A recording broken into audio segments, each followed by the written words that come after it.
Semua, okey, sekarang ni kat depan saya ada sentuh vertical toe yang ni jenis titanium punya, and untuk model ni kita ada dua color black dan juga color sage. Okey, untuk dia punya display size adalah 1.5 AMOLED display, and model ni didesign untuk adventure, so sangat sesuai untuk mana customer yang nak buat aktiviti lasak. Contoh macam korang naik gunung ke, korang untuk trail run ke. Model ni juga dia dah built in style dengan LED flashlight, so sangat sesuai kalau untuk kegunaan malam. And untuk dia punya battery life, kalau korang guna GPS sepanjang masa dan korang on dia punya heart rate tracking, okey, dia tahan sehingga 65 jam. Tapi kalau korang kurang guna GPS and korang off dia punya heart rate tracking, okey, dia tahan sehingga 250 jam. And untuk daily use, if korang on heart rate tracking, dia boleh tahan sehingga 20 hari, and kalau korang off, dia boleh tahan sampai 30 hari.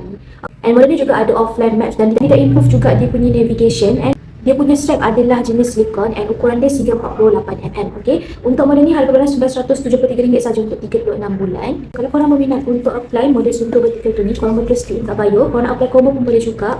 Kita nak dua-dua saja, IC dan juga basis minat tersebut.